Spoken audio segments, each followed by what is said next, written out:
দেখো বন্ধুরা আমার পুরোপুরি রেডি হয়ে গেছে।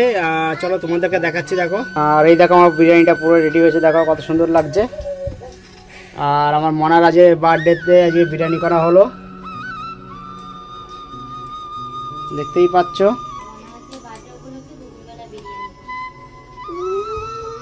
চলো বন্ধুরা ঢেকে দিয়ে এখন সব দম দিয়ে রেখে দেবো। সকাল দেখো এখন তোমরা জানো আজ সায়নিকার জন্মদিন। তা আজকে জন্মদিনে সায়নিকা আজকে কী খাবে জিজ্ঞাসা করিনি। সায়নিকা আজকে সায়নিকা হ্যাপি বার্থডে। তা আজকে সেরকম কিছু করবো না, দেখি সায়নিকা যে কী খেতে চাই। আমার যে কী খাবা তুমি? আর যাই বাজারঘাট করে নিয়েছি, এসে তারপর তোমাদেরকে দেখাবো কি কি আনলাম। চাই চলো কেক নিয়ে চলে এসেছি, এবার খুলে দেখাচ্ছি। এই দেখো বন্ধুরা সায়নিকা যে কেক নিয়ে এসছে, আর এই যে কেকটা তোমাদেরকে দেখাচ্ছে। দেখো এই দেখো কেক, আর এদিকে দেখো ডোনাট নিয়ে এসছে খাওয়ার জন্যে, দেখতেই পাচ্ছ। Thank you. এই দেখো বন্ধুরা সায়নের জন্য আর সায়নিকার জন্য দেখো কত বাজি নিয়ে এসছি। আর এই দেখো বাজি কত বাজি নিয়ে এসছি আজকে।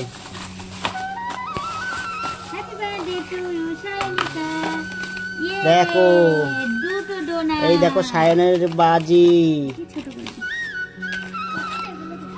দেখেছো। এই দেখো পপ বাজি, চারা বাজি, টুকরি বাজি, এই দেখো সব সায়নের বাজি। এদিকে দেখো আমি রান্না করার জন্য নিয়ে এসেছি সায়নিকার একটু অল্প একটু করে পায়েস করে দেওয়ার জন্য দুধ নিয়ে এসেছি আর চাল নিয়ে এসেছি। আর এদিকে বলছিল বিরিয়ানি খাবে, তাই যে মাংস নিয়ে আসলাম। আর এই যে চাল, আমরা ইন্ডিয়া গেট চালটা ব্যবহার করি। আর দেখো একটু বেলুন ফুলাবে বললো। তা চলো যাই রান্নার দিকে চলে যাই। আমি রান্নার দিকে চলে এসেছি। আর এদিকে দেখো সব কেটে করে সব পরিষ্কার রাখা হয়ে গেছে। আর এদিকে দেখো মাংসটাকে কেটে পরিষ্কার করে রেখেছি। ওদিকে দেখো চালটাকে ধুয়ে পরিষ্কার করে রাখা রয়েছে, ভিজিয়ে রাখা। আর এদিকে পেঁয়াজ বেরেস্তা করার জন্য পেঁয়াজ কুচিয়ে রেখেছি। আর এদিকে রাইস করার জন্য তো সব মশলা নিয়ে নিচ্ছি। এদিকে শাহি জিরা আর সব যত রকম গোটা মশলা আছে সব নিয়ে নিচ্ছে। দেখো এটাকে কি বলে বলো তো? জায়ফল আর স্টার, দারচিনি, এই গোলমরিচ, শাহি গোলমরিচ মানে সাদা দুটো, আর লবঙ্গ, এলাচ, দারচিনি, আর যে রোজ পাপড়ি মানে গোলাপের পাপড়ি। আর এদিকে নিয়েছি টমেটো কুচিয়ে নিয়েছি। আর এদিকে দেখো আদা রসুন।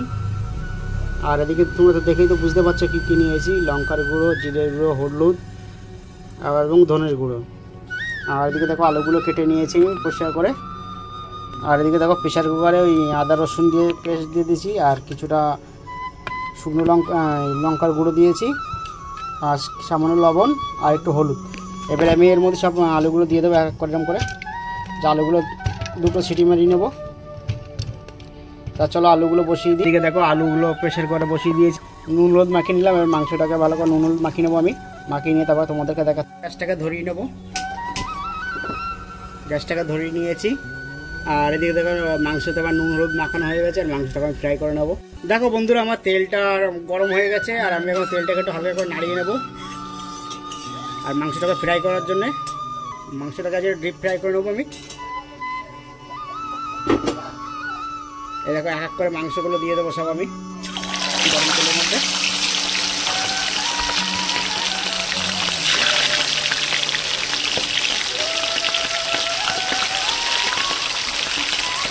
কম করে দিয়ে সব কড়াকে আমি ভালো করে ভেজে নেবো।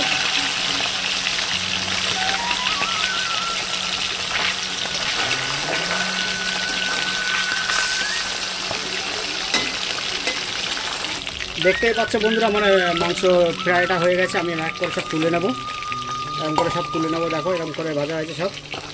চলো তুলে নিয়ে তারপর তোমাদেরকে দেখাচ্ছি। দেখো বন্ধুরা আমার এটাও দেখো ফ্রাই করা হয়ে গেছে মাংসটা আমি তুলে নেবো। দেখতে পাচ্ছ আমরা এরকম করে সব আমি ভেজে নেবো একবারে। দেখো সব আমি কড়া করে ভেজে নিয়েছি। চলো মাংসগুলো তুলে। এই দেখো বন্ধুরা আমার মাংসটা পুরো সব ডিপ ফ্রাই হয়ে গেছে। চলো এবার আমি ওই যে তেল ছিল, এই যে তেল রয়েছে এই তেলের মধ্যে আমি পেঁয়াজ বেরেস্তাটা করে নেবো। এই দেখো পেঁয়াজটা কেটে রেখেছিলাম, সেই পেঁয়াজটাকে বেরেস্তা করে নেবো।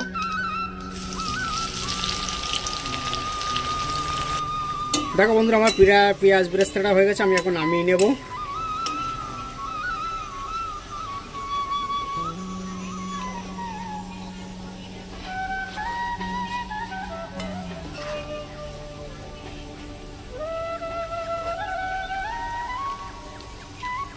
এই দেখো কত সুন্দর হয়েছে, পুরো লাল চকচক হয়ে গেছে।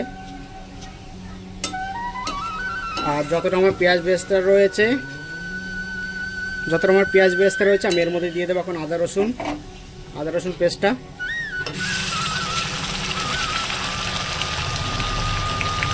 দিয়ে ভালো করে নেড়ে নেব।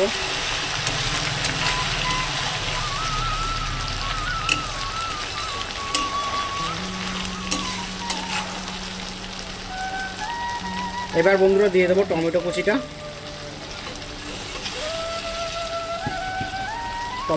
দিয়ে ভালো করে নেড়ে নেবো, তাহলে টমেটোটা সেদ্ধ হয়ে যায় এই তেলের মধ্যে, কারণ এই তেলেই আমার মাংসটা রেডি হয়ে যাবে পুরো।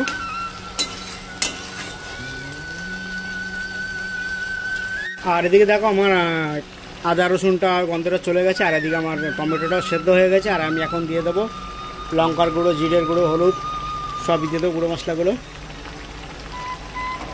দিয়ে আমি ভালো করে নেড়ে দেবো। এইবার মশলাটাকে আমি ভালো করে কষিয়ে নেবো, যাতে আর কোনো মশলার কাঁচা কোনো গন্ধ না থাকে।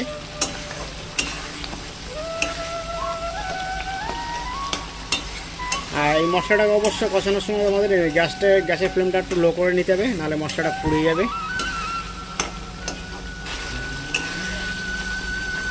দেখেছো বন্ধুরা আমার মশলা পুরো কষানো। দেখো বন্ধুরা আমার মশলাটা কষানো আছে, মশলাটা আমি আজকে নামিয়ে রাখবো। আর আজকে আমি অন্যভাবে বিরিয়ানি করবো, তোমরা দেখতেই পাবে। মাংসগুলো সব আমি দিয়ে নিয়েছি এর মধ্যে, এবার এক করে মশলাগুলোর মধ্যে দেবো। দেখতেই পাচ্ছ বন্ধুরা মশলাগুলো সব আমি উপর থেকে দিয়ে দিলাম এমন করে।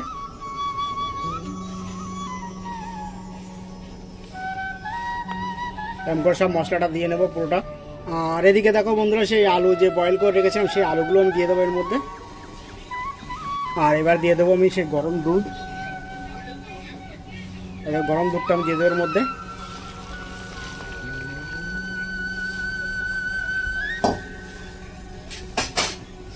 কারণ আমার এই দুধেই রেডি হয়ে যাবে মাংস পুরোটাই, কারণ এতে আমি আর কোনো কিছু দেবো না। একটু জাস্ট ফুটতে টাইম দেবো।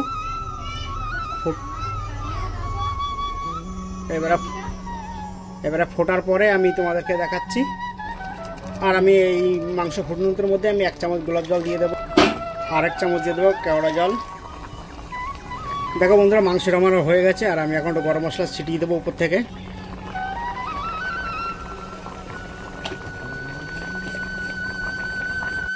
দেখো বন্ধুরা আমি মাংসটা এখন ঢাকা দিয়ে নামিয়ে রেখে দেবো। আর এদিকে রাইস করার জন্য আমি হাঁড়ি বসিয়ে নিয়েছি, হাঁড়িতে জল দিয়ে দিয়েছি। জলটা যতক্ষণ টকবক করে না ফুটবে ততক্ষণ আমি এতে রাইস দেবো না। আর দেখো বন্ধুরা আমি এখন জলটা গরম হয়েছে, আর আমি এখন সব উপকরণগুলো দিয়ে দেবো এর মধ্যে, দেখতেই পাচ্ছ।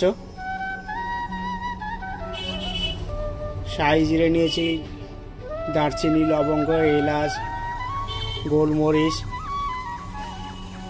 গোলাপের পাপড়ি, আর স্বাদ মতো লবণ, আর জয়ফল নিয়েছি। দেখো অর্ধেকটা ভেঙে নিয়েছি, সেটাকে 4-5 টুকরো করে নিয়েছি। এবার আমি দিয়ে দেবো সব উপকরণগুলো সব একবারে দিয়ে দেবো জলের মধ্যে। আর দিয়ে দেবো বন্ধুরা কিছুটা সাদা তেল, আর দিয়ে দেবো বন্ধুরা লেবুর রস।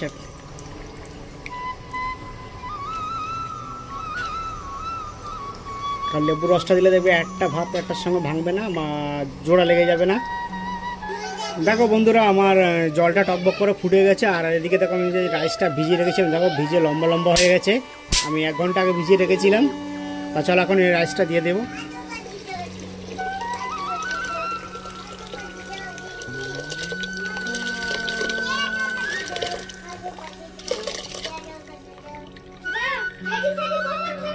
দেখো বন্ধুরা আমার এদিকে রাইসটা দেখো 50% হয়ে গেছে। আমি এখন এটা 70% রান্না করব।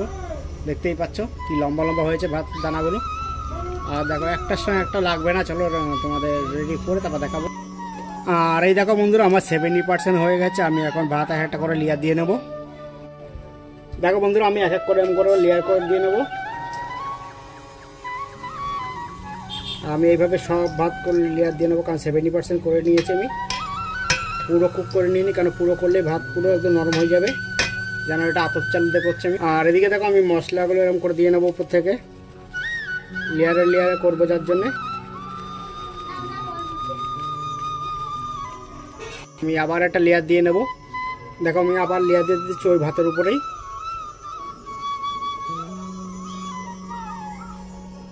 আমি আবার মশলাগুলো দিয়ে দেবো উপর থেকে।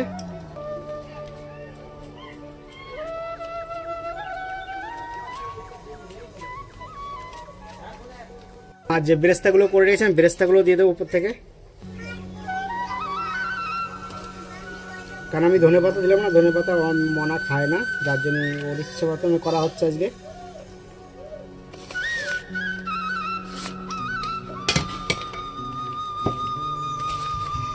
আর উপর থেকে সেই মাংস কষানো সেই তেল দিয়ে দেবো কালারের জন্য।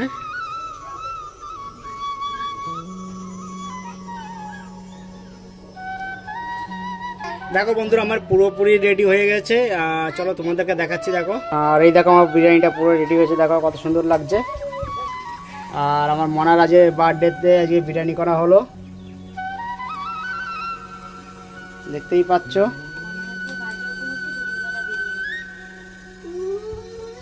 চলো বন্ধুরা ঢেকে দিয়ে এখন সব দম দিয়ে রেখে দেবো। এই দেখো বন্ধুরা যে সায়নিকার আজ জন্মদিন উপলক্ষে দেখো যে বিরিয়ানি করেছিলাম, আর এই দেখো সায়নিকাকে দিয়েছি খেতে।